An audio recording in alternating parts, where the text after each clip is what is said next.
안녕하세요. 오늘도 사은살롱을 찾아주셔서 감사합니다. 결혼 5년차 여성입니다. 제가 남편을 만나게 된 건 대학교 1학년 소개팅에서였어요. 그날 저와 남편은 이어지지 못했지만 몇 년 뒤 우연히 재회하게 되었고, 그걸 계기로 3년 연애 끝에 가정을 이루게 되었죠. 그런데 얼마 전에 대학 시절에 영어 학원에서 알고 지냈던 친구가 저를 찾아왔더라고요. 대학 시절 소개팅에서 제 남편의 짝이 되었던 친구였어요. 그런데 그 친구의 첫마디에 순간 화가 치밀지 뭐예요. 강지영, 너 내가 버린 남자 좋아서 결혼했다며? 순간 제가 잘못 들은 줄 알았어요. 그래서 그 친구에게 뭐라 그랬냐고 되물었더니 똑같은 말을 한 번 더 하더라고요. 그 말을 듣는데 어찌나 열불이 나던지, 아니 소개팅에서 딱 한 번 파트너가 된 거 가지고 마치 자기랑 제 남편이 뭔 일이라도 있었던 것처럼 구는 거 너무 황당하지 않나요? 평소 연락을 자주 하는 친구가 그랬다면 장난으로 넘길 수도 있겠지만 10년 만에 뜬금없이 찾아와 이러니 어떻게 좋게 봐줄 수 있겠어요. 웃기는 건 이렇게 사람 속을 뒤집어 놓고는 청첩장을 내밀더란 거예요. 연락 끊긴 지 10년이나 된 마당에 겉도 보자마자 사람 기분 더럽게 만들어 놓은 주제에 자기 결혼식에 와달라고 청첩장을 내밀다니 정말 어이가 없어서, 이럴 거면 오랜만에 찾아와서 사람 속을 뒤집을 게 아니라 마음에 없는 말이라도 제 기분을 맞춰줬어야죠. 그래야 결혼식에 가줄 거 아니겠어요? 머리가 나쁜 건지 생각이 없는 건지. 그런데 결과적으로 저는 그 친구 결혼식에 참석했어요. 그것도 제 남편까지 동행한 채 말이죠. 제가 왜 마음에 들지 않는 동기 결혼식에 남편까지 데리고 참석했는지 지금부터 그 내막을 전해드릴게요. 저는 어릴 때부터 친구 사귀는데 어려움을 많이 느꼈어요. 외동딸인데다 집안에 제 또래 친척이 없어서 늘 혼자 지내야 했거든요. 저희 엄마는 사회적으로는 성공한 커리어 우먼이지만 딸 입장에서 좋은 엄마는 아니었어요. 늘 엄마 일이 먼저였거든요. 그 덕에 엄마는 입사 동기들보다 승진이 빨랐고, 엄마보다 사회생활을 3년 빨리 한 저희 아빠보다도 월급이 많았어요. 아빠는 자신보다 능력 있는 아내한테 자격지심을 느끼기보다는 늘 응원하고 자랑스러워 하셨어요. 그런 아빠 때문에 저희 친할머니랑 고모들은 저희 엄마한테 함부로 할 수가 없었죠. 아니, 올케는 이번 제사 때도 안 온대? 며느리가 돼서는 어떻게 시아버지 제사에 안 올 수가 있어? 시어머니랑 시누이는 하루 종일 손에 물 마를 새 없이 일하는데 말이야. 엄마가 올케한테 얘기 좀 해. 전을 붙이며 투덜대던 고모가 할머니께 저희 엄마 혼 좀 내라고 조용용하자 거실에서 밤을 깎던 아빠가 버럭 소리쳤어요. 저거 웃기는 기집애네. 야, 우리 아빠 제사 지내는데 엄마랑 네가 일하는 게 맞지? 왜 지영이 엄마 탓을 해? 남의 부모 제사를 왜 며느리들한테 떠넘기느냐고. 난 우리 지영이 엄마가 제사니 명절이니 이런 것 때문에 자기 일 팽개치고 헐레벌떡 집에 오는 건 싫어. 그런 일은 내가 하면 되잖아. 능력 있는 사람은 자기 능력 펼칠 수 있는 일을 하면 되는 거라고. 그러니까 엄마도 그렇고 정숙이 너도 그렇고 내 와이프한테 집안 행사에 참여하라고 강요하지 말란 말이야. 알았어? 회사에서 능력을 인정받는 엄마도 대단했지만 그보다는 이런 마인드를 가지고 있는 아빠가 더 대단하다고 생각해요. 아무래도 저희 아빠 같은 생각을 한 사람이 드물었던 시대니까요.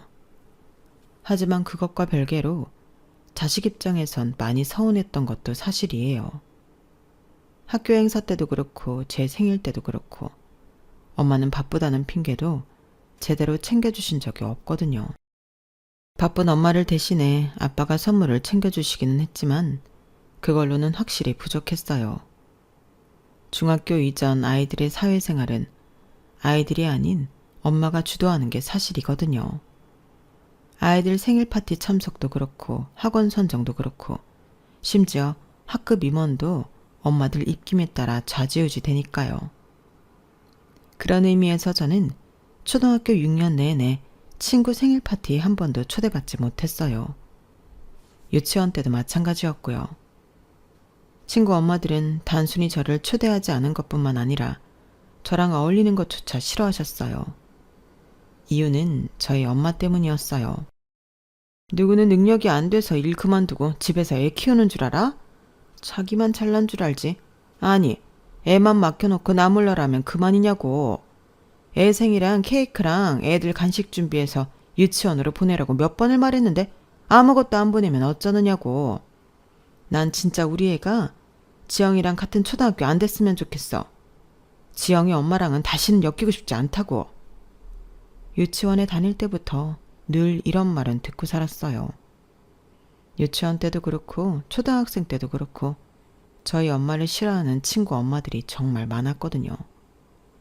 제가 살던 지역이 엄마들 치맛바람이 특히 센 곳이라서 그랬는지는 모르겠지만 일 때문에 자식들 학교 활동에 참여하지 못하는 직장인 엄마들을 배척하는 분위기였어요. 특히 저희 엄마처럼 학교에 얼굴 한번 비추지 않는 엄마라면 표적이 되기 십상이었죠. 그렇다고 엄마가 이런 걸로 상처받거나 하진 않았어요. 이런 일이 있는 줄도 몰랐으니까요. 상처를 받는 건 바로 저였죠. 그렇다고는 해도 제가 친구들과 어울리지 못했던 게 오로지 엄마 탓은 아니었어요. 어쩌면 그보다 제 성격 탓이 컸을 거예요. 낯을 가리고 무척 내성적인 성격이라서 가족이 아니고서는 제가 먼저 말을 걸거나 하는 일은 거의 드물었거든요. 앞에 나가서 발표를 하는 건 꿈도 못 꿨고요. 발표는커녕 울지는 않으면 다행이었죠. 그렇다 보니 중학교에 입학하고도 내내 혼자 점심을 먹어야 했어요. 아이들은 학기 초에 무리를 형성하기 마련인데 저는 그 시기를 놓쳤거든요. 먼저 다가가서 말도 걸고 무리에 끼기 위해 노력을 해야 하는데 제 성격으로는 무리였어요. 그러다 보니 어느 순간 왕따 아닌 왕따처럼 되고 말았죠. 그렇게 1학년을 보내고 2학년이 되었는데 학기 초에 저한테 먼저 말을 걸어오는 친구가 생긴 거예요. 내심 친구가 간절했던 저로서는 이번 기회를 놓치고 싶지 않아서 그 친구한테 헌신적으로 대했어요. 화장실에 가고 싶지 않아도 친구가 가자고 하면 가고, 급식을 먹을 때 제가 좋아하는 반찬이 나와도 친구가 달라고 하면 주고, 친구가 제 학용품을 마음에 들어하면 순순히 줘버리곤 했거든요. 제대로 친구를 사귀어 보지 않았기 때문에 무조건 친구가 원하면 주곤 했는데 알고 보니 그 친구는 이런 저를 이용하고 있었더라고요. 하루는 과외 시간 때문에 친구한테 양해를 구하고 먼저 교실을 나섰는데 뒤늦게 책상 서랍에 필통을 두고 왔다는 걸 떠올린 거예요. 그래서 다시 교실로 돌아갔는데 글쎄 제 친구가 다른 아이들한테 제 흉을 보고 있지 뭐예요. 강지영은 내 말이면 꾸벅한다니까. 말만 하면 다 줘. 완전 병신이지. 니들도 한번 해봐. 볼펜이든 수첩이든 달라는 대로 다 준다니까. 다음엔 돈 좀 달라고 해볼까? 야, 너 강지영이랑 친구 아니었어? 그런데 왜 애를 그렇게 괴롭히냐? 누가 친구래. 왕따년 불쌍해서 놀아주는 거지. 내 친구가 그러는데 걔 초등학생 때부터 왕따였대. 성격이 이상하니까 그런 거 아니겠어? 왕따 당하는 애들은 다 이유가 있다니까. 복도에서 그 말을 듣는데 다리가 후들후들 떨렸어요. 나는 자기를 친구라고 생각했는데 어떻게 나한테 이럴 수 있지? 서운하기도 하고 그런 애한테 놀아난 내 자신이 한심하게 느껴졌어요. 쉽게 마음을 열지 말 걸 그랬다고 집에 돌아가는 내내 자책했어요. 그리고 다음 날부터 저는 그 친구와 밥도 따로 먹고 말도 섞지 않았어요. 그랬더니 앞장서서 제 흉을 보고 다니더라고요.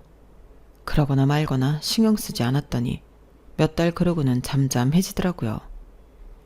이유 없이 남한테 당하느니 차라리 혼자가 낫다는 생각을 했고 고등학교에 들어가서도 그 생각은 변하지 않았어요. 약해서 타인한테 상처받지 말고 스스로 강해져야겠다는 생각으로 혼자 보내는 시간을 내 미래를 위해 투자하는 데 쓰기로 했어요. 그러다 보니 성적도 많이 올랐고 일찌감치 가고 싶은 대학을 정해놓고 입시 준비를 해나갔어요. 돈 잘 버는 엄마 덕분에 입시 컨설팅도 받고 맞춤형 대입 준비도 해나갈 수 있었죠. 그렇게 제가 원하던 대학에 수시로 합격을 하고서는 바로 영어 공부를 시작했어요. 나중에 영어권 나라로 유학을 떠날 생각이었거든요. 유학을 안 가게 된다고 하더라도 취업 준비를 할 때 도움이 되니까 미리 준비해서 나쁠 건 없다 싶었어요. 이미 혼자 다니는 건 일상이었기 때문에 대학에 들어가서도 딱히 불편할 건 없더라고요.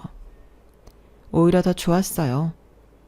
따로 담임 선생님이 있는 것도 아니고 한 교실에 모여 똑같이 점심을 먹고 똑같이 수업을 받지 않아도 됐으니까요. 각자 선택한 강의 스케줄에 따라 따로따로 움직이니까 꼭 무리지어 다닐 필요도 없고 과에서 공동으로 하는 활동에만 참여하면 되니까 저로서는 이보다 좋을 수 없더라고요. 대학 생활에 대한 스트레스도 없고 강의 시간을 제외하고 나머지 시간을 내 마음대로 운용할 수 있는 것도 좋았어요. 저는 주로 남는 시간에 영어학원에 다녔는데 거기서 한 친구를 만나게 된 거예요.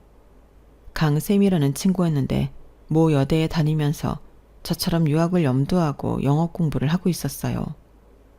성격도 밝고 좋고 싫고가 확실한 타입이라서 남의 뒷담화를 하거나 누굴 괴롭히는 성격은 못 되는 친구였어요. 무엇보다 치안 척을 하지 않아서 좋더라고요.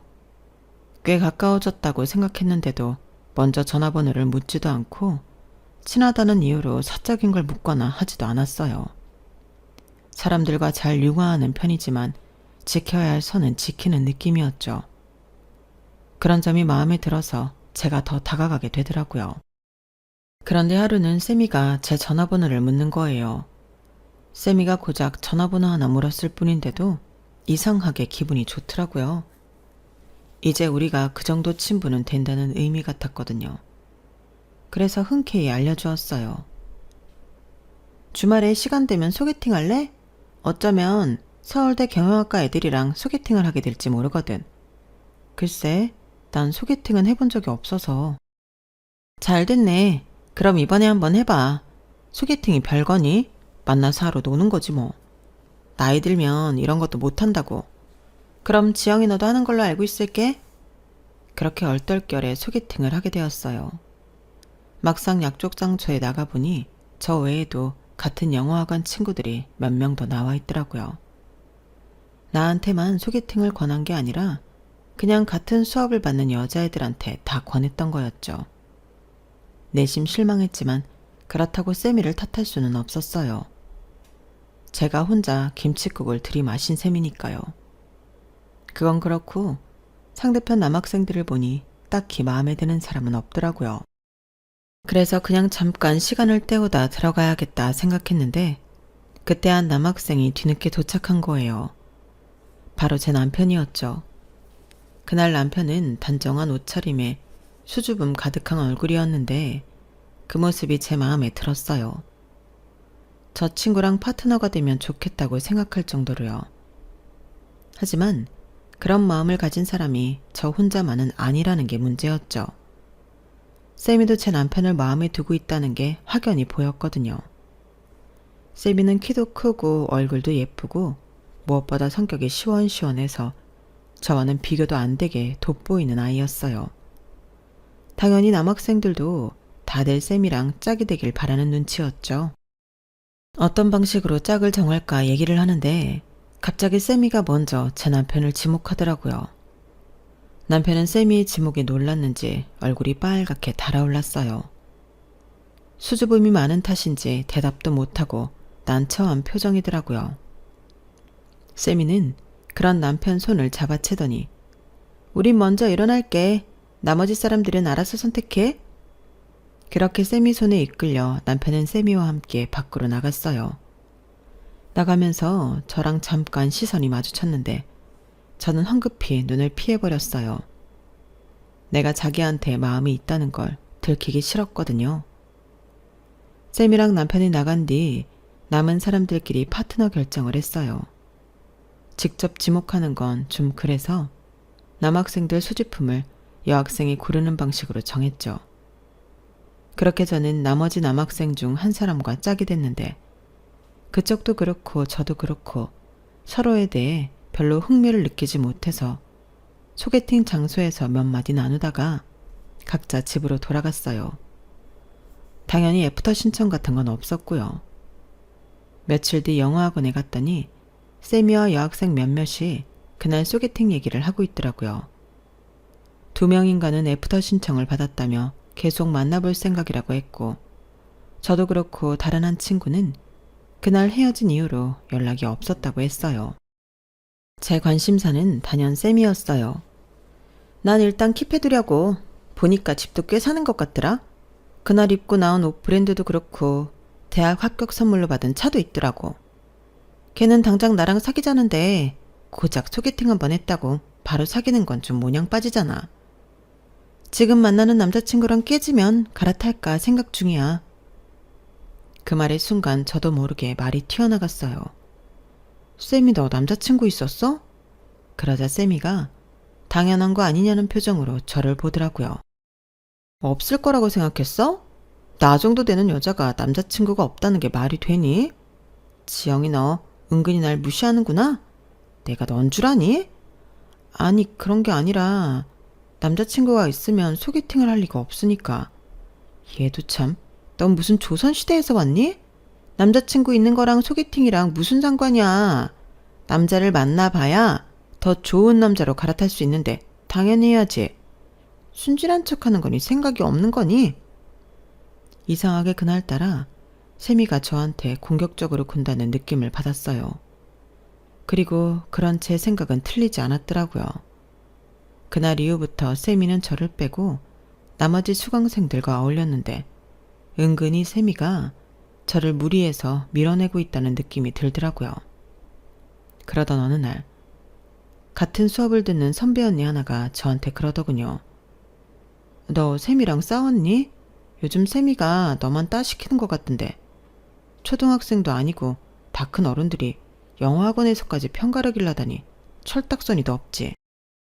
암튼 나는 그런 거에 관심 없으니까 혹시라도 말 걸 사람 필요하면 나한테 와. 먼저 제게 다가와준 선배 언니한테 고맙긴 했지만 솔직히 저는 그 정도로 상처받을 사람이 아니었어요. 이미 어릴 때부터 이런 상황은 너무도 많이 당해봤으니까요. 차라리 신경 끄고 내 공부만 하면 그만이었거든요. 이후 레벨이 바뀌면서 저랑 세미는 반이 갈렸어요. 그리고 얼마 뒤 세미가 학원을 그만뒀다는 소식을 듣게 되었어요. 유학을 떠났다더군요. 세미가 유학을 떠나건 말건 그건 저와는 상관없었지만 소개팅 이후 제 남편과 사귀었는지는 조금 궁금하더라고요.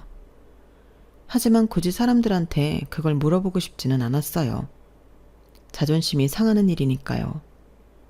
그렇게 시간은 흘러 세미의 존재에 대해서도 희미해질 무렵 생각지도 못한 장소에서 남편과 마주치게 된 거예요. 그날은 아빠 생신이라서 패밀리 레스토랑에서 식사를 하게 됐는데 저희 테이블에 주문을 받으러 온 아르바이트생이 제 남편인 거 있죠. 소개팅을 한 지 몇 년이 지났으면서 우리는 서로를 한눈에 알아봤어요. 저야 마음이 있었으니 그렇다 치지만 남편이 저를 알아본 거는 조금 놀랍더라고요. 식사를 마치고 가게를 나서는데 나도 모르게 자꾸 남편을 찾게 되더라고요. 그래서 고개를 빼고 두리번거렸는데 제 뒤에서 인기척이 느껴지는 거예요. 아빠는 차를 빼러 먼저 나섰고 엄마는 계산대에서 서 계셨는데 말이죠. 그래서 얼른 돌아봤더니 남편이 서 있더라고요. 그 사이 군대를 다녀왔는지 예전보다 몸이 다부지게 변했고 풋풋하던 모습은 사라지고 듬직한 느낌으로 변했더라고요. 남편은 약간 긴장한 표정으로 제게 연락처가 적힌 종이를 건넸어요. 다시 만나서 반가웠다며 꼭 연락 좀 해달라고 하더군요. 집에 돌아와 한참을 고민하다가 이번이 아니면 영영 다시 못 보게 될 것 같아서 일단 문자를 보냈어요. 그랬더니 바로 전화가 오더라고요. 얼떨결에 통화를 하게 된 저는 정신이 반쯤 나간 상태에서 약속 장소와 시간까지 정했고 며칠 뒤 남편과 홍대에서 만나게 됐어요. 따지고 보면 제대로 대화를 하는 건 처음이었지만 이상하게도 어색함 없이 마치 예전부터 알던 친구와 대화를 하는 기분이더라고요. 사실 그때 말이야, 난 너랑 되길 바랬어. 그런데 어쩌다 보니 다른 사람한테 끌려나가게 됐지 뭐야. 그 일로 얼마나 후회했는지 몰라. 남편은 그날 자기를 데리고 나간 여학생 이름조차 기억을 못 하더라고요. 그래서 제가 알려주었더니 심드렁하게 그러냐고 대답하고 넘어갔어요. 자기한테 당장 사귀자고 했다던 세미의 말과는 상반된 반응이라서 누구 말이 맞는지 잘 모르겠더라고요. 세미 말로는 그때 사귀자고 했다던데 어떻게 그 사람 이름도 기억을 못해? 그러자 남편은 황당하다는 듯 그러더라고요. 내가 걔한테 사귀자고 했다고? 걔가 그래? 내가 자기 보고 사귀자 그랬다고? 난 그런 말 한 적 없어. 내가 마음에 들었던 건 너라니까. 그래서 그 애한테 네 연락처도 물어봤는데 자기도 잘 모른다고 그러더라고요. 소개팅 인원이 부족해서 자기 옆에 있던 여학생이 데리고 온 거라면서. 와, 걔 진짜 웃긴 애네. 그제야 왜 세미가 저를 따돌렸는지 알겠더라고요. 돈 있고 학벌 좋은 남자가 자신이 아닌 저한테 관심을 두니까 그게 자존심 상했던 거였어요. 그런데 남편이 이런 말을 덧붙이더군요. 내가 군대 가기 전에 우리 집이 망했어. 동업자가 공금을 빼돌려 도망치는 바람에 아빠 회사가 부도가 났거든. 그런데 그 무렵에 그 여자애한테 연락이 온 거야. 자기랑 사귀자고 그러더라고. 그러면서 같이 미국 유학을 가자는데 솔직히 어이가 없더라고. 자기가 사귀자고 하면 내가 당연히 받아줄 거라고 생각하는 게 기분 나빠서 딱 잘라 말했지. 우리 집 망해서 유학 갈 돈 없다고. 그랬더니 그 후로는 연락이 없더라. 소개팅 때도 나보다 내 차에 더 관심이 많더니 결국 걔 관심사는 돈 많은 남자였던 거지 뭐. 남편은 그 말을 하면서 씁쓸하게 웃었어요. 그건 돈 때문에 세미가 자신과 연락을 끊은 것 때문이 아니라 현재 자기 상황 때문이었을 거예요. 자라면서 고생이라곤 한 번도 해본 적 없던 사람이 아버님 회사가 망하면서 그동안 겪어보지 못한 시련을 겪게 되었으니까요. 아들의 대학 합격 선물로 중형 차를 사줄 정도로 재력이 있던 아버님은 전 재산을 다 잃고 물류창고에서 경비 일을 하게 되셨으니 얼마나 착잡하겠어요. 비록 더는 부모님께 기댈 수 없는 처지가 됐지만 오히려 그랬기 때문에 남편은 일찍 세상을 알게 됐고 남한테 기대기보다는 자기 힘으로 세상을 헤쳐나갈 힘을 갖게 된 것 같아요. 미국 유학을 준비했던 저는 남편과 사귀기 시작하면서 유학을 포기하게 됐어요. 그 바람에 엄마는 제가 남편과 교제하는 걸 반대하셨어요. 꼴랑 남자 하나 때문에 네 인생을 망친다는 게 말이 되니? 세상에 널리고 널린 게 남자야. 하지만 네 인생은 한 번뿐이라고. 난 내 딸이 이렇게 정신 빠진 아이일 줄은 몰랐다. 정말 실망했어. 엄마, 내 인생을 엄마 잣대로 판단하지 마. 엄마한테는 엄마 인생이 제일 중요한 것처럼 나한테도 내 인생이 제일 소중해. 정훈이는 엄마가 말하는 세상에 널리고 널린 남자 중 하나가 아니라 나한테 단 하나뿐인 남자라고. 유학? 그거 다녀오면 뭐가 달라지는데? 엄마처럼 좋은 직장에 취직해서 고속 승진하고 회사에서 인정받을 수 있을 것 같아? 아니, 난 엄마가 아니야. 엄마처럼 남편이랑 자식도 내팽개치고 내 출세만을 위해서 살 자신이 없어. 나는 엄마처럼 성공한 직장인은 될 수 없지만 적어도 엄마처럼 실패한 아내이자 엄마는 되지 않을 자신 있다고. 그러니까 나한테 엄마 같은 삶을 강요하지 마. 나한테 엄마가 필요할 때는 단 한순간도 곁에 있어주지 않았던 엄마면서 내 인생을 좌지우지하려는 엄마가 이해가 안 갔어요. 그래서 3년 연애 끝에 엄마의 반대도 무릅쓰고 결혼을 해버렸어요. 남편은 이제 겨우 직장에 취직을 한 상태라서 가진 돈이 없었고 저는 직장 생활을 한 지 3년 차라서 모아놓은 돈이 조금 있긴 했지만 그렇다고는 해도 결혼 자금으로는 턱없이 부족한 금액이었어요. 아빠는 엄마 몰래 돈을 보태주시겠다고 했지만 받기 싫더라고요. 엄마한테 큰 소리 땅땅 쳐놓고는 결국엔 부모 도움받아서 결혼했다는 소리를 듣고 싶지 않았거든요. 그래서 월세 원룸에서 신혼을 시작하고 예식도 조촐하게 치렀어요. 신혼여행은 형편이 나아지면 가기로 했고요. 그렇게 5년 동안 남편과 저는 10원짜리 하나도 허투루 쓰지 않고 돈을 모았고 결혼 2년 만에 투룸짜리 전셋집으로 이사를 할 수 있었어요. 작년에 대출을 끼고 수원에 32평짜리 아파트를 장만했답니다. 남편 직장이 강남에 있어서 출퇴근도 가능한 데다 제 직장이 수원에 있어서 그렇게 결정한 거였죠. 사실 수원에 집을 사게 된 건 친한 언니 때문이었어요. 대학 시절 영어학원에서 만났던 언니인데 저와는 소울메이트 같은 사이거든요. 친구가 없는 저에게는 유일한 친구이자 친언니 같은 사람이에요. 그런데 2달 전쯤이던가요? 그 언니가 쌤이 얘기를 하더라고요. 연락 끊긴 지 10년은 됐는데 뜬금없이 연락해서 제 연락처를 묻더래요. 그래서 일단 제 의사를 듣고 알려줘야 할 것 같아서 알아봐 주겠다고 둘러댔다더군요. 딱히 피할 일도 없을 것 같아서 그냥 알려주라고 했어요. 그랬더니 다음날 바로 전화가 왔더라고요. 그리 반가울 것도 없는 사이인데 세미는 호들갑을 떨며 반가운 척을 하더라고요. 그러면서 다짜고짜 만나자는 거예요. 솔직히 그닥 만나고 싶지 않아서 시간이 안 된다고 했더니 저희 회사로 오겠다지 뭐예요. 점심시간에 잠깐 만나서 얼굴만 보고 가겠다고요. 그래서 오든지 말든지 하라고 했죠. 그런데 이게 회사까지 찾아와서는 저를 보자마자 이러는 거 있죠? 강지영, 너 내가 버린 남자 좋아서 결혼했다며?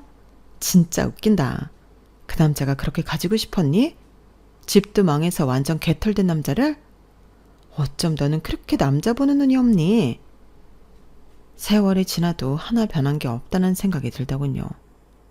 이런 얘기를 더 들어줘야 하나 싶던 그때. 나 다음 주에 결혼해. 미국 유학 가서 만난 남잔데 집이 엄청 부자야. 우리 아버님이 신혼집도 60억대 아파트를 해줬다니까? 지영아, 남자는 이런 사람을 골라야 하는 거야. 너 집은 있니? 혹시 전세 살이하는 건 아니지? 이게 사람을 놀리러 온 건지 지 결혼식에 와달라고 온 건지 분간이 안 될 정도로 막말을 짓거리지 뭐예요. 그런데 잠시 뒤 저희 앞에 벤츠 한 대가 멈춰 서는 거예요. 그리고는 차창이 열리더니 세미한테 손을 흔들더군요. 차에서 내린 남자는 키가 세미보다 작았어요. 게다가 미안한 말이지만 인물이 정말 아니더군요. 남자가 점심을 사겠다고 해서 근처 일식집에 갔는데 둘이 어찌나 닭살돋게 하던지 밥이 입으로 들어가는지 코로 들어가는지 모를 지경이었어요. 밥을 먹는 내내 세미는 자기 시댁 자랑을 했어요. 미국에 집이 몇 채고 차가 몇 대고 아무튼 시종일관 돈자랑이었죠. 세미 말로는 얘랑이 미국에서 자기 아버지를 도와 부동산 관련 사업을 한다고 하는데 이번에 결혼을 하면 한국에 들어와 살 예정이라고 하더군요. 시부모님도 미국 생활을 접고 함께 한국으로 와서 살 예정이라나요? 그래서 요즘 투자를 목적으로 건물을 보러 다닌다네요. 굳이 알고 싶지 않은 세미의 시댁 재력을 세세하게 듣고서야 식사 자리는 끝났어요. 그런데 세미 얘랑이 이렇게 만나게 된 것도 인연이라면서 사진을 찍자고 하지 뭐예요. 그래서 억지로 사진 몇 장을 찍었어요. 그랬더니 회사에 들어오자마자 세미가 톡으로 사진을 보냈더라고요. 확 지워버릴까 하다가 내 남편과 확연히 비교가 되는 세미 일행을 보고는 그냥 뒀어요. 밤에 남편한테 보여주려고요. 그날 밤 낮에 세미랑 찍은 사진을 남편한테 보여주며 내 남편이 100배 1000배 낫다고 한삼 치켜재어주고 있었는데 남편 표정이 무섭게 변하는 거예요. 저는 제가 말 실수라도 한 건가 싶어서 쫄았는데 남편이 대뜸 그러지 뭐예요? 결혼식에 남자 부모님도 온다 그랬다고? 미국생을 정리하고 한국에 들어와 살 생각이래. 근데 그건 왜 물어? 그러자 남편이 눈시울이 붉어진 채로 그러는 거예요. 사진 속 남자는 아버님 동업을 하던 사람 아들이라고요. 언젠가 남편이 말했던 그 사람이었어요. 아버님 회사 공금을 빼돌려 해외로 도망쳤다는 그 동업자요. 일반적으로 공금 횡령 시효는 5년이지만 해외에 나가 있었다면 한국을 떠난 시점부터 시효가 멈추니까 이번에 돌아오면 잡을 수 있다더군요. 일단 당신은 결혼식장에 가서 그 인간들 도망 못 가게 살피고 있어. 난 아빠랑 경찰 데리고 갈 테니까. 그렇게 저는 결혼식 당일 친한 언니와 함께 세미 결혼식장으로 갔어요. 세미는 세상 다 가진 사람처럼 좋아서 어쩔 줄 모르더군요. 가보니 세미는 초혼이 아니라 이번이 3번째 결혼이라고 했어요. 여러 번에 걸쳐 남자를 갈아타고 3번째 결혼에 드디어 제대로 된 돈줄을 만났다며 세미 어머님이 무척이나 좋아하시더군요. 어쩌면 세미랑 똑같은 사고방식을 가지셨는지 이래서 피는 못 속인다고 하나 봐요. 저는 혹시라도 세미 시아버지가 자리를 뜰까봐 매의 눈으로 지켜봤고 드디어 결혼식이 시작됐어요. 신랑 입장에 이어 신부 입장이 시작됐는데 세미가 버진로드를 절반쯤 갔을 때 제 남편과 시아버지 그리고 경찰이 예식장 안으로 들이닥쳤어요. 박덕백 씨, 공금 횡령 및 사기 혐의로 체포합니다. 경찰이 세미 시아버지 손에 수갑을 채우자 예식장 안은 순식간에 난리가 났어요. 세미는 주저앉아 펑펑 울고 세미 어머니는 이게 웬 망신이냐며 사위 등짝을 백으로 때려댔죠. 그 와중에 저희 시아버지를 본 세미 시아버지는 귀신을 본 것처럼 놀라서는 횡설수설 변명을 늘어놓았어요. 저라면 그런 인간을 한 대 쳤을 텐데도 아버님은 주먹을 꽉 쥔 채 꾹 참으시더라고요. 이런 상황에 주먹을 휘둘러 봐야 아무 도움이 안 된다는 걸 알고 계셨으니까요. 그날 세미의 결혼은 파투가 났고 저희 아버님은 변호사를 고용해 세미 시아버지를 상대로 소송을 진행하셨어요. 남편 말대로 공소시효가 아직 안 끝난 사건이라서 소송을 통해 돈을 돌려받을 수 있을 거라고 하더군요. 세미와 다시 만나게 됐을 때는 기분이 참 더러웠는데 이렇게 저희 집안에 큰 행운을 가져다 줄지 누가 알았겠어요. 그런 의미에서 세미가 우리 집안의 은인이 아닌가 생각합니다. 물론 본인은 의도하지 않은 일이었겠지만요. 이번 일을 겪으면서 그런 생각을 했어요. 죄 짓지 말고 착하게 살아야겠다라고요. 순간은 모면할 수 있을지 모르지만 언제고 자신이 지은 죄값은 치르게 되니까요. 지금까지 제 사연을 들어주셔서 감사합니다. 여러분들의 주변에 좋은 인연들이 많이 있길 바랍니다. 건강하세요. 여러분, 사연 댓글에 응원과 현명한 조언 부탁드려요. 좋아요와 구독은 저에게 큰 힘이 됩니다. 오늘도 좋은 일 가득하세요.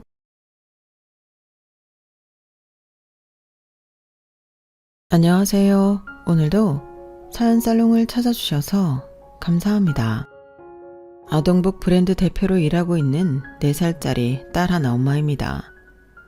보통은 아이 때문에 참고 사는 엄마들이 많다지만 저는 유별나게도 딸이 태어나자마자 이혼을 했어요.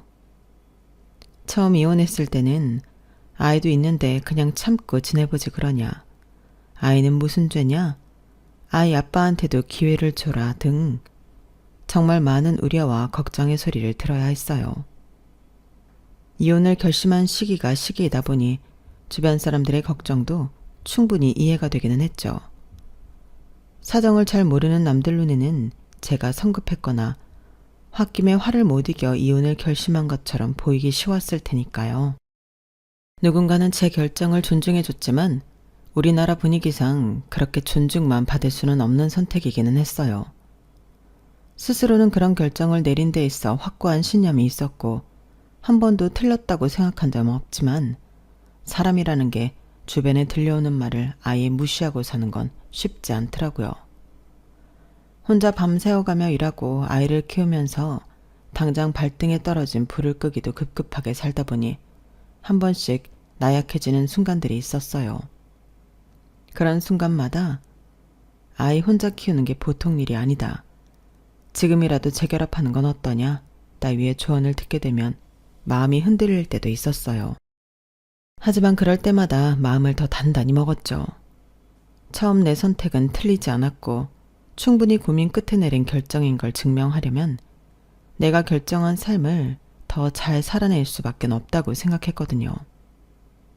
스스로 잘하고 있다고 생각해도 주변이 인정해주지 않으면 아무 소용없더라고요. 그저 딸이 태어나자마자 이혼해버린 다혈질, 그리고 그렇게 저질러버린 이혼을 감당하지 못해 아등바등 사랑하는 여자로 보일 뿐이었어요. 그래도 사람이 죽으란 법은 없는지 제 노력이 빛을 발하는 순간이 오기는 하더라고요. 복수 때문이 아니라 단순히 저에게 주어진 이 소중하고 어린 생명을 지켜내기 위해 고군분투했던 시간들이 결국엔 제게 통쾌한 순간까지 안겨주더군요. 최고의 복수는 내가 잘 사는 것이다 라는 말에 진정한 의미를 깨닫게 되는 순간이었달까요? 혹시나 저와 비슷한 상황에 놓여 있는 엄마들이 있다면 제 이야기를 듣고 힘을 내셨으면 해서 이렇게 사연을 적게 되었습니다. 지금은 전남편이 되어버린 남편과는 사진 작가와 스타일리스트로 화보 촬영 현장에서 처음 만나게 되었어요. 다루기 어려운 아동 모델에게 따뜻하고 친근한 모습으로 다가가 원하는 촬영물을 프로페셔널하게 만들어가는 모습을 보며 저 사람은 참 보기 드문 멋있는 사람이다 라는 생각을 했던 게 남편에 대한 첫인상이었죠. 야외 촬영이었던 그날은 날씨도 참 좋았고 현장 분위기도 무척 좋았어요. 남편이 현장 분위기를 밝게 이끌어준 덕분이었죠. 그날 촬영이 끝나고도 남편이 가끔 생각이 나더라고요. 특히나 다른 촬영 현장에서 사뭇 다른 분위기를 내는 작가들을 볼 때마다 남편 생각이 더 났어요. 그러다 몇 달 뒤 운명처럼 남편을 다른 촬영 때 만나게 됐어요. 저 혼자 기억하고 있을 줄 알았는데 남편도 저를 기억하더라고요. 너무 오랜만에 뵙네요. 잘 지내셨어요? 그저 저를 알아봐줬을 뿐인데 어찌나 기쁘던지요. 별 기대 없이 인사를 주고받았는데 남편은 의외의 제안을 했어요. 이렇게 다시 만날 줄 몰랐는데 끝나고 식사라도 하실래요? 그렇게 만난 지 겨우 2번 만에 함께 식사를 하게 됐고 그날 생각보다 많은 얘기를 나눴어요. 남편 특유의 유쾌함과 센스, 유머 코드에 시간 가는 줄 모르겠더라고요. 헤어지는 길에 연락처를 교환하게 됐고 남편도 저에게 호감이 있었는지 연락을 몇 번 더 주고받으며 만나다 연애까지 골인했어요. 신기할 정도로 성격이 잘 맞았던 덕분에 2년간의 연애는 순탄했고 결혼 적령기가 다가오니 자연스럽게 서로를 결혼 상대로 생각하게 됐죠. 그때까지 남편의 가족들에 대해서 아는 거라곤 남편이 2남 1녀 집안의 장남이라는 점과 다른 집과는 사뭇 다르게 딸을 원하던 부모님 덕분에 딸이 2 오빠들과 꽤 나이 차이가 나는 막둥이라는 점, 그래서 오빠들의 사랑을 듬뿍 받으며 집안의 공주처럼 컸다는 점 정도였어요. 별다른 특징 없는 시누이라 해도 쉽지만은 않을 텐데 공주처럼 컸다는 부분이 조금 걱정이 되기는 했죠. 그래서 나름대로 생각한 방법은 시댁에 본격 인사를 드리기 전 시누이부터 만나는 거였어요. 스타일리스트 일을 하면서 나름대로 이런저런 사람들을 많이 경험해본 터라 이상한 낌새가 있다면 눈치챌 수 있을 거라고 믿었거든요. 안녕하세요 언니. 스타일리스트라면서요? 너무 잘됐다. 저 인플루언서 준비하거든요. 가끔 저 코디 좀 도와주시면 좋겠다. 그렇게 처음 만나는 자리에서 내심 깜짝 놀랐어요. 남편에게 예쁘다고 말로만 들었을 때는 본인 동생이니 그렇겠거니 생각했는데 실제로 정말로 예뻤거든요. 집에서 공주라고 얘기 들었는데 정말 공주일 줄은 몰랐네요. 도움 필요하면 언제든 이야기하세요. 워낙 모델이 좋아서 인형놀이 하는 기분일 것 같아요. 정말요? 언니 참 말씀도 예쁘게 하신다. 이제 한 식구 될 건데 친하게 지내요. 사랑을 많이 받고 자랐다더니 정말 밝고 싹싹한 성격에 외모도 호감이다 보니 첫 만남 만에 금방 마음이 무장 해제됐어요.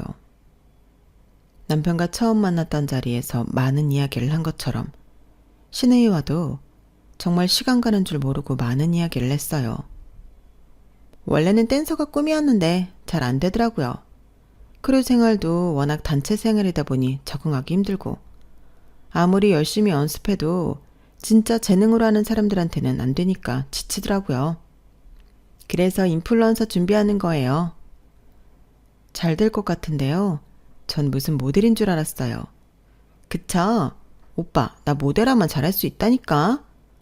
좀 도와달라 해도 죽어도 안 도와줘요. 그냥 예쁜 거랑 모델은 다른 거라면서. 큰오빠가 안 도와줘서 모델도 접었어요. 아무튼 오빠들은 도움이 안 돼. 좀 도와주지 그래. 이렇게 예쁜 동생 있는데 자랑하면 좋잖아. 예쁜 거랑 같이 일하는 건 다른 문제라니까 그러네.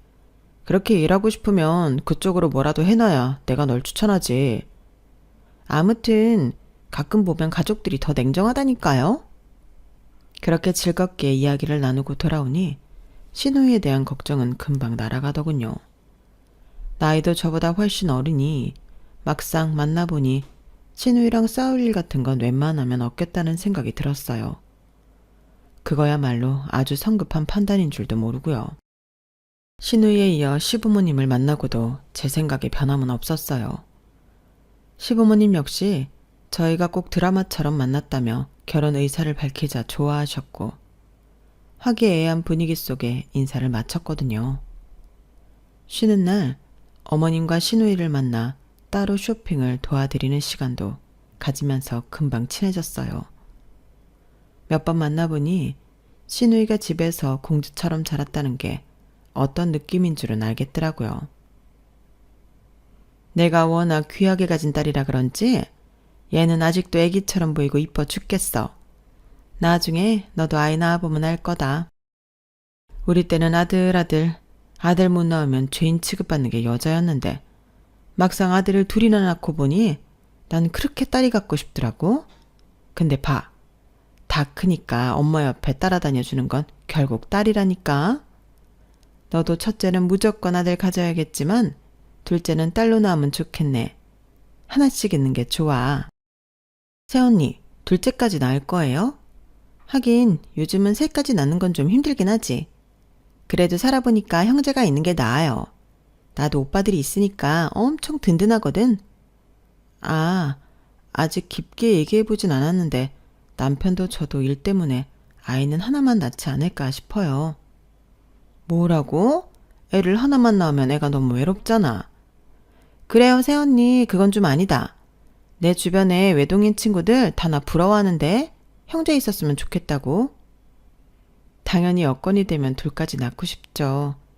어떤 일이든 그렇긴 하겠지만 저희가 하는 일은 특히나 중간에 공백이 있으면 좋을 게 없는 직업이라 고민이 많아요. 그래, 그건 나중 가서 생각해.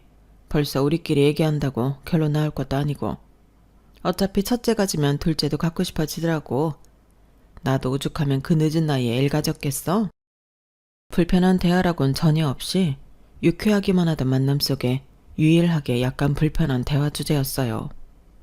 하지만 그조차도 시어머니께서 빠르게 넘겨주신 덕분에 크게 불편함을 못 느끼고 넘어갔죠. 그때는 몰랐어요. 이런 사소한 불편함들이 결국엔 커져 저를 고통받게 할 거란걸요. 해나가 우리 결혼식 때 축하 공연 해주고 싶다는데? 정말? 축가? 그런 것 같아. 아가씨 춤도 잘 추시면서 노래도 잘 부르셔? 재능이 정말 많으시네. 노래는 그냥저냥 불러. 근데 별일이네. 노래는 나서서 부르지는 않는데. 당신이 어지간히 마음에 들었나 봐. 그래? 고마운 일이네. 축가 비용 두둑히 챙겨줘야겠다. 결혼 전 시누이와 시어머니와 시간을 보냈던 노력 덕분인지 신우이가 발벗고 나서서 축가를 해주겠다고 하니 얼마나 고맙고 뿌듯했는지 몰라요. 남편 쪽, 제 쪽에서 축가를 하나씩 부르기로 했었는데 남편 쪽은 이미 구해놨던지라 제 쪽에서 구할 수고는 덜게 됐죠. 괜히 기특한 마음에 결혼식 전날 축하 감사비는 두둑하게 챙겨뒀어요. 대망의 결혼식 날, 아침부터 행복한 기운이 가득했어요. 오늘 식이 시작되고 나면 정말 제 인생이 많이 달라져 있겠구나, 그런 생각이 들었거든요. 다은아, 정말 예쁘다. 역시 스타일리스트라 그런가 본인 웨딩 스타일링도 제대로 했네. 내가 본 신부 중에 제일 예쁜 것 같아. 제 결혼식을 보겠다고 먼 길을 시간 내서 와준 친구들의 축하를 아낌없이 받으며 참 행복했어요. 결혼식이 시작되고 버진로드에 첫 발을 내디딜 때까지만 해도 그날의 반짝이는 주인공은 오로지 저와 남편 둘뿐이라고 생각했죠. 하지만 결혼식이 시작되고 가족들의 기대를 듬뿍 받던 신우이의 축하 무대가 시작되자 결혼식 분위기는 곧바로 뒤숭숭하게 바뀌었어요. 단정하게 결혼식 하객룩을 갖춰 입고 왔던 모습은 어디로 가고 다소 선정적인 의상을 입은 신우이가 버진로드의 모습을 드러냈거든요. 신우이의 옷차림을 보자마자 객석에서 수근거리는 소리가 넘치기 시작했어요. 저게 뭐야? 누구야? 지금 식순이 신우이 축하 무대인데? 다은이가 축가라고 했는데 뭐 퍼포먼스라도 하나? 댄서였다고 하던데 댄스를 준비했나 본데? 그렇다고 남의 결혼식에 저런 옷을 입고 와서 춤을 춰? 이건 좀 남자스러운데? 가슴이 훅 파이고 빛나는 비즈가 잔뜩 박힌 손바닥만한 원피스를 입은 신우이가 끈적한 음악에 맞춰 춤을 추기 시작했어요. 직전까지의 분위기와는 전혀 맞지 않는 분위기 반전에 제 얼굴이 다 화끈하게 달아오르더라고요. 축하와 감사, 사랑이 가득한 따뜻한 분위기 속에 진행됐던 결혼식이 순식간에 신우이의 화려한 동무대로 변질되었어요.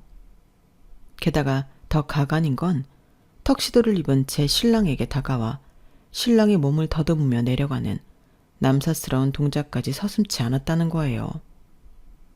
문득 가족석으로 시선을 돌리니 어두운 표정의 부모님과 경악스러운 얼굴로 신우이를 바라보고 있는 제 남동생의 얼굴이 보이더군요. 3분 남짓한 노래였지만 너무 길게 느껴져서 어디론가 숨어버리고 싶었어요. 찬물을 끼얹은 듯한 저희 가족석과는 달리 시댁 쪽 가족석은 완전히 파티 분위기였어요. 도련님도 격하게 반응하며 호응을 유도했고 시어머니와 시아버지 역시 마치 어린 자식의 장기자랑을 보는 부모들처럼 활짝 웃으며 박수를 치시더군요. 기가 막혀도 그렇게 기가 막힐 수가 없는 장면에 문득 제 어두운 미래를 봐버린 기분이 들더라고요. 오냐오냐 한다는 건 알고 있었지만 정도가 이 정도일 거라곤 꿈에도 생각 못했거든요. 그나마 결혼식이 끝나면 시부모님께서 한마디씩 나무라 주실 거라고 생각했던 기대마저 다 날아가 버리니 너무 착잡하더라고요. 새언니, 제 무대 어땠어요? 완전 끝내주죠? 오랜만에 엄청 열심히 연습했더니 잘 쳐지더라고요. 그니까 반응 완전 뜨거웠어. 아, 완전 그때는 우리 딸이 주인공이더라. 남자들이 침을 질질 흘리면서 보던데 어쩐지 2명이나 제 번호를 물어보더라고요. 예쁜 건 알아가지고. 어머, 새언니, 이건 뭐예요? 축하 무대 해준다고 해서 준비한 거예요. 남편이랑 저는 당연히 축하할 줄 알았는데 그렇게 동무를 하실 줄은 몰랐네요. 놀랐어요. 그래요? 서프라이즈 하려고 엄마한테 비밀로 해달라고 했어요. 아, 어머님은 알고 계셨던 거예요? 그럼 우리 딸이 이제 춤추는 모습 한동안 못 볼 텐데 마지막 은퇴 무대 한번 세워줘야 할 거 아냐. 이럴 때 아니면 언제 하겠어? 근데 춤 공연은 별로 안 좋아하는 신부도 있다고 해서 굳이 미리 말 안 했어. 근데 괜찮았지? 너도 이럴 때 아니면 해나 춤추는 거 언제 구경해보겠니? 네, 좀 갑작스러워서 놀라긴 했어요. 대체 누굴 위한 서프라이즈였던 건지 어이가 없어서 끝까지 좋았다는 말은 도저히 안 나오더라고요. 시댁 식구들만 시끌벅적 축제 같은 분위기 속에서 저 혼자 그 무대에 대해서는 입을 다물고 있으니 신우이가 제 눈치를 슬쩍 보더라고요. 제 불편한 심기를 눈치챘는지 그때부터 입을 좀 다물더군요. 그 와중에도 손에 꼭 들고 있는 감사비 봉투는 어찌나 두둑하던지 참 씁쓸하더군요.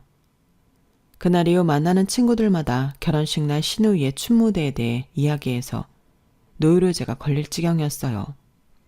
야, 아무리 그래도 남의 결혼식에 그런 춤 추는 건 대체 뭐냐?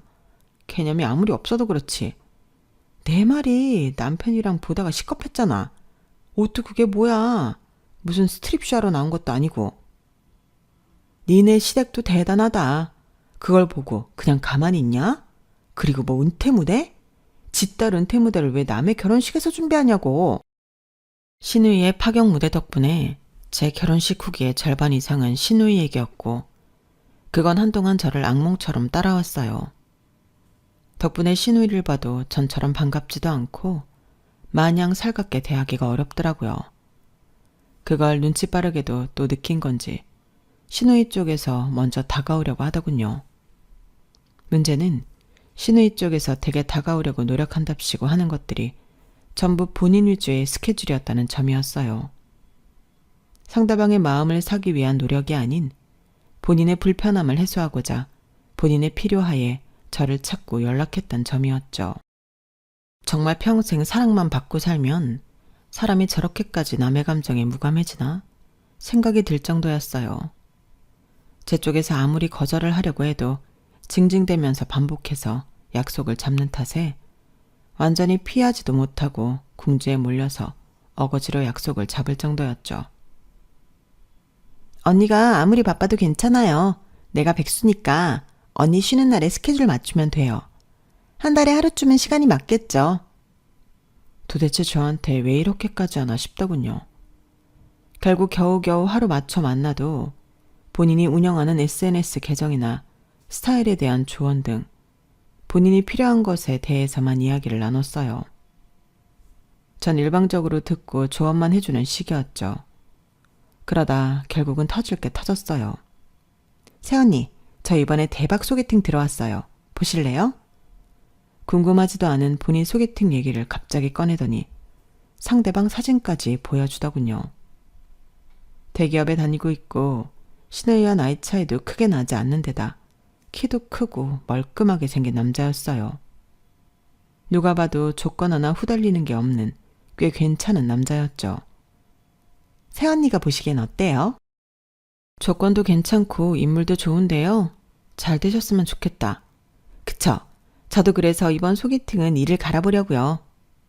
응원할게요. 잘 되시면 알려주세요. 그땐 몰랐어요. 일을 갈아본다고 한 게 제 입까지 같이 갈릴 줄은요. 얼마 후 일하고 있는데 갑자기 몸이 안 좋길래 병원에 갔더니 독감 증세라고 하더라고요. 독감 판정을 받고 나니 일에 집중할 수 없을 정도로 아프기 시작해서 일을 하루 빠지고 집에서 골골대고 있었어요.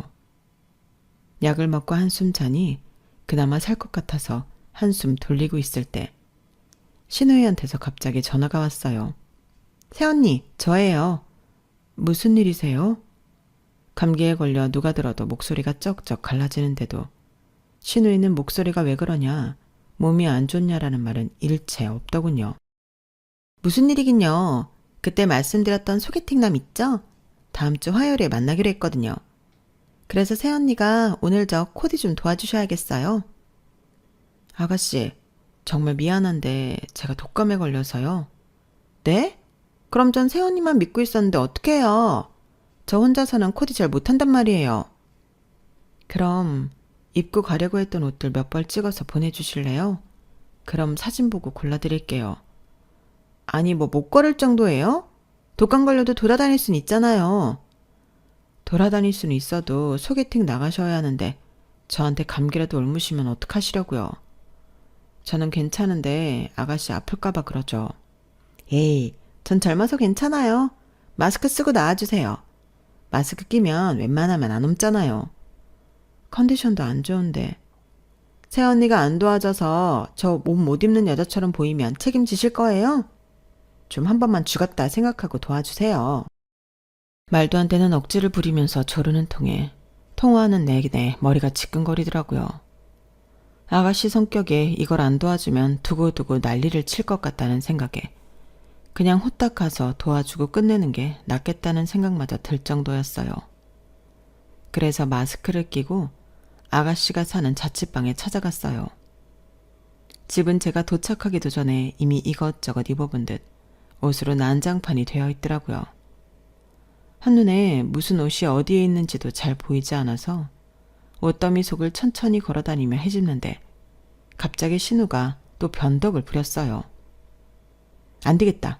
원래 있던 옷들은 못 입겠어요. 저랑 백화점 가요. 네? 지금 백화점을요? 저 컨디션 안 좋다고 말씀드렸잖아요. 여기까지도 겨우 왔는데 백화점까지 못 가요, 아가씨. 아니, 여기나 백화점이나 똑같은 거 아니에요? 나온 김에 가면 되죠. 컨디션도 안 좋은 중에 그런 말도 안 되는 소리를 들으니 정말 눈앞이 핑핑 도는 듯한 착각이 들더군요. 그래서 단호하게 말했죠. 백화점 가실 거면 전 이만 집에 가볼게요. 전 그래도 집에 갖고 계신 옷으로 최대한 도와드리려고 노력했어요. 그 길로 집으로 와버렸어요. 전화가 왔지만 받지 않고 집에 도착했죠. 그땐 저도 몸이 안 좋으니 이판사판이란 생각이었어요. 너무 피로해서 침대에 몸을 눕히자마자 눈이 감기더군요. 그렇게 1시간쯤 잤을까? 그때쯤 다시 울리는 전화벨 소리에 눈이 떠졌죠. 신우이였어요. 이 시간쯤이면 본인도 저한테 미안한 게 있겠지 싶더군요. 그래서 전화를 받아줬어요. 저도 아팠다 보니 예민하게 반응한 것 같아 서로 사과하면 좋겠다 싶었거든요. 새언니, 집에 잘 도착하셨어요? 컨디션은 좀 어떠세요? 한숨 자고 일어나니까 좀 나은 것 같아요. 아깐 그렇게 가서 미안해요. 몸이 너무 안 좋아서 저도 모르게 그랬네요. 그건 괜찮아요. 근데 지금 잠깐 영상통화 가능하세요? 영상통화요? 갑자기 왜요? 새언니 아프대서 혼자 백화점 왔거든요. 근데 블라우스도 예쁜 게 너무 많고 원피스도 예쁜 게 많아서 뭘 골라야 좋을지 모르겠는 거 있죠? 무늬도 다 비슷한 것 같고. 새언니 아프니까 영상통화로 누워서 골라달라고 하면 되는데 왜 굳이 같이 가자고 졸랐을까 싶더라고요. 순간 입이 떡 벌어졌어요. 저한테 사과를 하려고 전화하기는커녕 자기 나름대로 머리를 굴려서 어떻게든 저를 써먹어야겠다는 식이더라고요. 이 정도까지 하면 어떻게 거절해야 하나 고민하고 있는데 바로 영상통화로 전환이 되더군요. 안 받을 수도 없어서 받았더니 화면으로 블라우스 2개가 대뜸 들이밀어졌어요. 새언니, 뭐가 나을 것 같아요? 친구 말이 그 사람은 청순하고 단아한 스타일 좋아한다던데? 그렇게 묻는데 하나를 안 택하고 배길 수 있는 사람이 몇이나 될까요? 이런 걸로 실랑이해서 서로 감정 상하고 시간 끄느니 그냥 빨리 골라주고 끝내자 싶어서 대충 보고 더 예쁜 걸로 골라줬어요. 그런데 상의랑 하의 정도 골라주면 끝날 줄 알았던 쇼핑이 신발에 가방까지 가더라고요. 언니 잠시만요. 바로 앞에 가방 매장도 있어요. 아가씨, 소개팅 한 번에 가방까지 사는 건 좀 부담되지 않으세요? 괜찮아요. 이 핑계로 쇼핑 또 하는 거죠. 아가씨, 이제 저도 좀 쉬어야 할 것 같은데 가방은 자주 들고 다니는 브라운 백으로 들고 가시면 좋을 것 같아요. 골라드린 옷에 그것보다 잘 어울리는 건 없을 것 같은데요. 아, 그래요? 그럼 그걸로 들고 갈게요. 네, 전 이만 끊을게요. 네. 솔직히 빈말로라도 고맙다는 말 한마디는 할 줄 알았는데 그것도 아니더라고요. 그렇게 하루 종일 시달리다 겨우 쉴 수 있었어요. 다음부터는 코디니 뭐니 이런 부탁은 싫은 티를 내서 사전에 차단해야겠다는 생각까지 들더라고요. 더 어이가 없었던 건 소개팅에 다녀온 후였어요. 얼마 후 시어머니 생신날 시댁 식구들이 다 모인 자리에서 갑자기 그 소개팅에 관해 얘기를 꺼내더라고요. 아, 진짜 잘 될 수 있었는데 마지막에 뭐라고 하고 거절당한 줄 아세요? 참 건방진 놈이 어디 우리 딸을 거절해? 뭐라고 거절했는데? 다 좋은데 제 스타일이 아니세요. 이랬다니까요. 저를 위아래로 훑어보면서 그게 말이 돼요? 평생 예쁘다는 소리만 듣고 살아온 나한테? 그러게요. 아가씨처럼 예쁜 분이 어딨다고. 갑자기 가열되는 분위기에 맞춰 동조해줬는데 갑자기 화살이 저한테 돌아오더라고요. 그게 새언니 때문이란 생각은 안 하세요?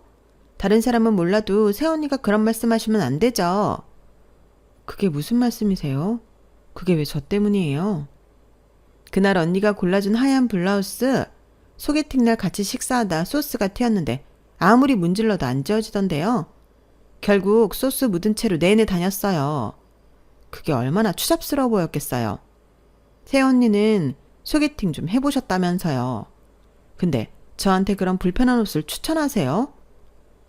소개팅 때 하얀 블라우스 입고 가는 건 흔한 건데 제가 추천 못할 옷을 추천해드린 것처럼 말씀하시네요. 그것도 그렇고 제 외모가 아니라 스타일이 마음에 안 든다고 거절했잖아요. 그건 어떡하실 거예요? 이건 새언니의 능력 부족인 거 인정하셔야죠. 전문가라서 믿고 맡겼는데 어떻게 그런 소리를 들어요? 청순하고 단아한 스타일 좋아한다길래 그렇게 골라드린 것 뿐이에요. 상대방에 대해 아는 것도 없이 들은 정보로만 골라드린 거잖아요. 그리고 그날 그렇게 아픈 사람 붙잡고 영상통화까지 해가며 옷 골라달라고 졸라서 머리부터 발끝까지 다 골라드렸는데 저한테 이러게 미안하지 않으세요? 그러니까요. 전 그날 좀 찜찜하긴 했거든요. 새언니가 아프다고 대충 고르는 거 아닌지. 근데 그런 소리 듣고 나니까 역시 새언니가 그날 대충 고른 게 맞았구나 싶더라고요.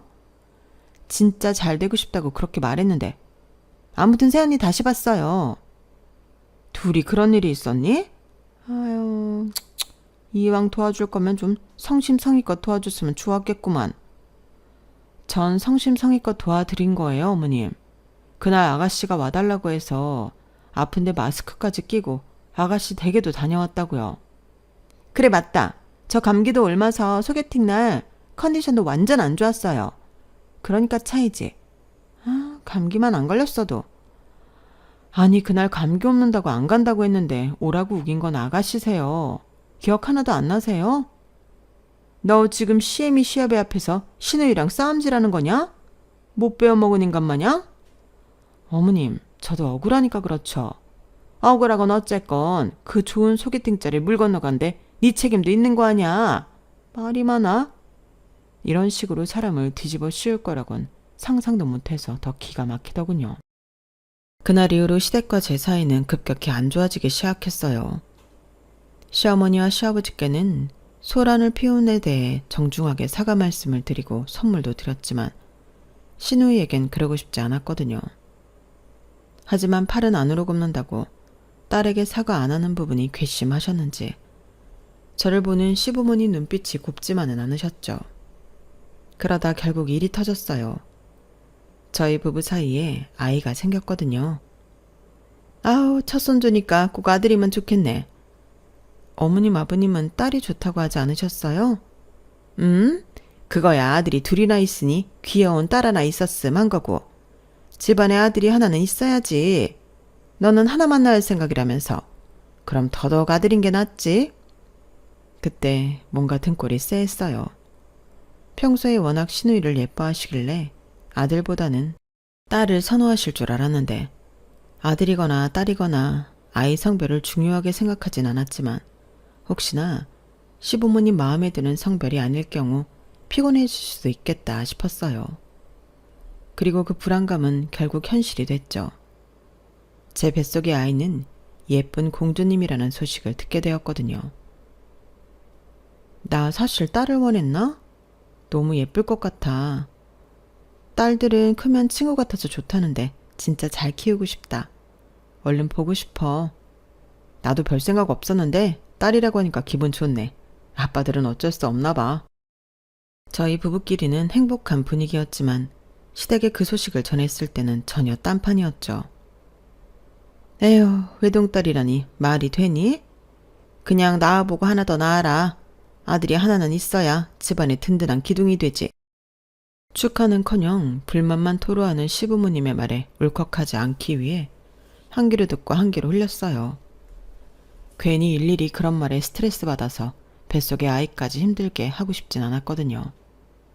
그러다 하루는 시어머니께서 집값이 올라 굉장히 기분 좋은 날이 있으셨어요. 너도 뱃속에 아이 품고 있느라 고생하는데 아이 낳기 전에 태교 여행 겸 우리 해나 생일에 다 같이 해외여행이나 다녀오는 거 어떠니? 비행기랑 숙소값은 우리가 지원해주마. 어머, 정말요? 그렇게까지 안 하셔도 되는데. 아이 낳으면 한동안 해외도 못 다닐 거 아니니? 같이 가자고 할 때 따라오렴. 그래 여보, 다녀오자. 좋을 것 같은데? 신우이와 아직도 서먹한 사이긴 했지만 가서 나쁠 건 없겠다 싶었어요. 가족 모임에서 남편 옆에 꼭 붙어있다 보면 신우이랑 부딪힐 일도 별로 없었거든요. 그리고 임산부인데 설마 그렇게 크게 시비 걸까 싶기도 했고요. 어머님, 그럼 너무 다 대주시면 저희도 죄송하니까 일부는 저희가 댈게요. 그래? 그럼 좋지. 그럼 나머지 경비는 우리가 대마. 신우이 생일이 얼마 남지 않아서 어머님께 1,000,000원을 보내드렸어요. 그런데 막상 신우이의 생일이 다가오는 달엔 시댁에서 조용하더라고요. 우리 여행 가는 거야? 그러게. 엄마가 말씀이 없으시네. 내가 물어볼게. 남편이 시댁에 연락을 하니 아가씨가 요즘 이것저것 준비를 하는 게 많아 여행을 다녀오긴 어려울 것 같다고 했다더군요. 아쉽긴 했지만 어쩔 수 없다고 생각했어요. 애초에 온전히 저의 태교를 위한 여행이라기보다는 아가씨에게 초점이 맞춰진 여행이었으니까요. 나중에라도 여유 생기면 또 갈 일이 오겠지 싶어서 가만히 있었어요. 시간이 흘러 예쁜 딸이 태어났고 산후조리원에 들어갔어요. 아이와 저를 두고 가는 남편의 뒷모습에 왠지 너무 애틋하고 슬퍼서 눈물이 나오더군요. 제가 우는 걸 눈치챈 남편이 돌아와서 절 토닥여줬어요. 아예 헤어지는 것도 아닌데 왜 그래. 울지 마. 너무 마음 안 좋아. 그렇게 애절하게 헤어지고 나름대로 저도 조리원 생활에 적응을 하고 있었어요. 4일 정도는 남편이 연락도 잘해주고 영상통화도 하니 낯선 환경이 외롭지 않더라고요. 그러다 보니 산모들과도 금방 친해졌고 가끔 남편이 방문해 아이를 함께 보러 가는 시간이 참 힐링이었어요. 그런데 일주일 후 남편의 연락이 뜸해지기 시작하더라고요. 여보, 왜 이렇게 연락이 안 돼? 아, 일이 바빠서. 미안해. 이따가 다시 연락할게. 연락하면서도 조금 이상하다 느꼈던 점은 전화할 때마다 남편이 불안한 목소리였던 것과 바깥에 있는 듯한 소음이 같이 들렸다는 거였어요. 연락 텀도 눈에 띄게 길어졌고요. 게다가 마지막 주 4, 5일 정도는 바쁘다는 핑계로 발길도 뚝 끊어졌어요. 서운하다 못해 답답하더라고요. 그래도 이해하고 넘기려고 했어요. 얼마 안 있으면 남편도 육아휴직을 쓰게 되니 할 수 있는 일은 최대한으로 처리하려고 하나 보다 싶었죠. 그런데 조리원 퇴소날 일이 터졌어요. 남편이 오기로 한 시간에 도착을 안 하고 전화도 안 받더군요. 결국엔 저 혼자 아이를 안고 택시를 타고 집까지 갔어요. 남들은 남편이 데리러 와서 가족처럼 집에 같이 갔는데 결국 혼자 아이를 데리고 집에 왔다는 생각에 눈물이 나더군요. 아이를 가만히 눕혀놓고 핸드폰으로 남편에게 연락을 남긴 후 무심코 SNS 계정에 들어갔어요. 평소에 SNS를 자주 하는 편이 아니라서 조리원에서는 아예 하지 않았는데 무슨 촉이었는지 갑자기 그걸 켜고 싶더라고요. 그런데 들어가자마자 대문짝만하게 보이는 건 외국인이 가득한 해변 레스토랑에서 남편과 시누이, 시부모님이 함께 찍은 사진이었어요. 너무 행복했던 가족여행, 오랜만에 가족여행다운 여행이었다. 적혀있는 문구도 가관이더군요. 제가 없으니 가족 다 왔다고 적어놓은 것 같아서 기가 막혔어요. 사진을 올린 날짜들을 보니 남편이 저와 연락이 안 되기 시작한 그날부터 해외 사진이 올라와 있더라고요. 다른 사람들은 몰라도 남편만은 이러면 안 되는 거 아닌가 배신감에 치를 떨고 있는데 갑자기 현관문 열리는 소리가 들리더군요. 남편이 현관에서 캐리어를 들고 놀란 눈으로 저를 보고 있었어요. 여보, 미안해. 내가 조리원 퇴소 날짜를 착각해서 혼자 온 거야? 어디 다녀와? 맞다. 내가 말을 못했구나. 잠깐 지방에 출장이 있어서. 지방? 너는 해외 나간 것도 지방으로 치니? 어이가 없어. SNS를 켜서 보여주니 남편이 하얗게 질리더군요. 그게 나도 지금이 아니면 해외여행 갈 기회가 없다고 자꾸 꼬드겨서 나라도 따라오라고 자꾸 그러니까. 그래서 조리원이 있는 날 두고 혼자 덥석 해외여행 다녀온 거야? 나랑 우리 딸 냅두고? 나한텐 한국에 있는 척 속이면서? 어떻게 이럴 수가 있어? 조리원에서 당신이랑 연락도 안 되고 당신이 찾아오지도 않았던 5일 동안 내가 얼마나 불안하고 초조했는 줄 알아? 다른 집 아빠들 다 아이 보러 오고 부인 보러 올 때 나만 혼자였다고. 그리고 어떻게 몰래 해외여행 갔다 오면서 퇴소 날짜도 못 맞춰서 들어올 수 있어? 당신 머릿속에 우리 생각이 있긴 한 거야? 여보, 미안해. 진정해봐. 진정이고 나발이고 아이 낳아보신 분들은 아실 거예요. 조리원에서 남편과 유일하게 연락 두절된 채로 혼자 아이를 안고 집에 돌아오는 그 심정이 얼마나 비참하고 슬픈지를요. 아이가 태어나자마자 날 속이고 배신하는 사람이랑은 난 한 지붕 밑에서 못 살아. 내가 뭘 믿고 당신이랑 부부로 살겠어? 벌써부터 이러는데. 나중엔 어떤 식으로 사람 뒤통수 칠 줄 알고. 이혼해. 여보, 그게 무슨 말이야. 애 이제 태어났는데 무슨 이혼이야, 어? 당신이 그럴 만한 짓 했다는 건 생각 안 해? 당신은 아빠 자격도 없어. 알겠어. 그럼 나 육아휴직 끝날 때까지만 애 같이 키워보고 그때 결정해. 내가 잘할게. 나 정말 잘하려고 다녀온 거야. 생각해보니 이렇게 홧김에 이혼하기엔 저도 준비된 게 없었고 아이를 혼자 키울 생각을 하니 막막하긴 하더라고요. 그래서 남편의 육아휴직 기간까지만 눈 감고 넘어가 주기로 했어요. 그래, 당신이 얼마나 잘하나 볼게. 근데 그렇게 자신만만하게 얘기할 정도로 못하면 그땐 우린 정말 끝이야.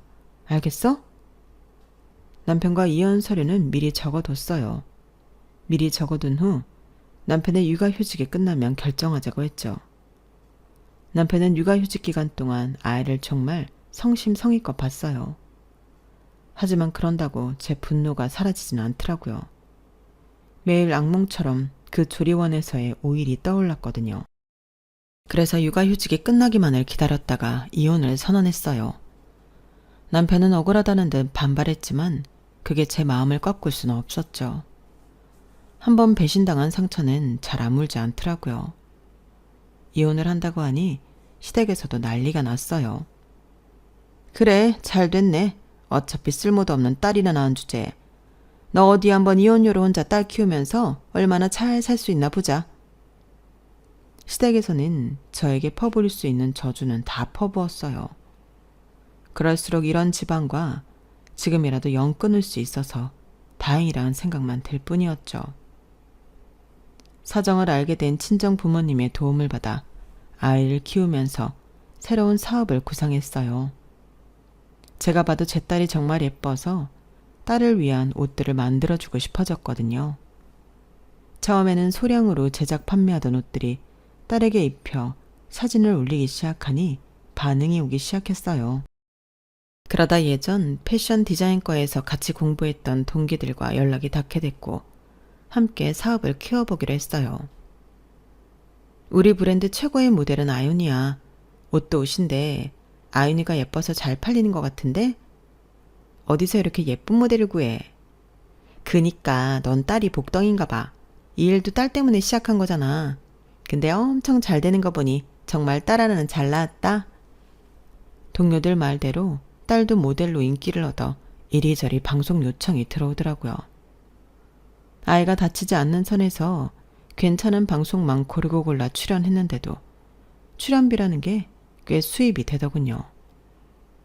나중에는 아윤이와 저의 수입을 합치니 정말 둘이서 살기에는 여유 있을 정도로 벌게 되었어요. 시간은 좀 걸렸지만 제가 운영하는 아동복 브랜드도 점점 유명해지게 됐고 빠른 시간 인기를 얻은 브랜드 대표로 인터뷰도 하게 됐어요. 인터뷰가 나간 지 얼마 안 돼서 남편과 시부모님이 저희 집을 어떻게 알고 찾아왔더군요. 여보, 아무리 그래도 아윤이 얼굴은 좀 보여주고 살아. 아윤이 내 딸이잖아. 갓 태어난 딸 버리고 혼자 즐겁자고 해외여행 가서 희희낙낙하던 인간이 무슨 아윤이 아빠야. 당신 같은 아빠 아윤이는 필요 없으니까 다신 찾아오지 마. 너무 그러지 마라. 우리도 나쁜 의도로 너만 두고 간 게 아니야. 아빠들도 기분 전환을 한번 하고 육아를 시작해야 부인이랑도 사이가 좋을 거 아니냐. 그래서 제가 드린 1,000만 원 홀라당 저 빼고 쓰셨다고요? 어머님, 그 1,000만 원 저한테 갚을 거 아니면 구질구질하게 찾아오지 마시고 돌아가시죠. 그 1,000만 원 이 집안이랑 연 끄는 값으로 칠 테니까. 그 말에 자존심이 상한 듯한 그 표정, 속이 다 시원해서 평생 잊을 수 없어요. 그 이후로는 정말 딸과 둘이서 행복하게 열심히 일하면서 살고 있답니다. 육아와 일을 동시에 하는 게 정말 눈코 뜰 새 없이 바쁘고 힘들긴 하지만 그래도 열심히 달려온 결과물들을 보거나 딸에게 고민하지 않고 비싸고 좋은 걸 먹일 때 스스로가 정말 기특하고 잘 살고 있다는 느낌이 들어요. 남편과 이혼하고 몇 달 동안은 너무 홧김에 이혼했나 후회도 많이 했지만 그때 그렇게 빠르게 이혼을 추진한 스스로를 이제는 칭찬해주고 싶어요. 남편과의 지긋지긋한 연을 끊어내면서 새로운 제 인생이 열렸거든요. 제 이야기는 여기까지입니다. 이야기하고 나니 속이 후련해지네요. 들어주신 분들 모두 옆에 행운이 가득하시길 바랍니다. 여러분, 사연 댓글에 응원과 현명한 조언 부탁드려요. 좋아요와 구독은 저에게 큰 힘이 됩니다. 오늘도 좋은 일 가득하세요.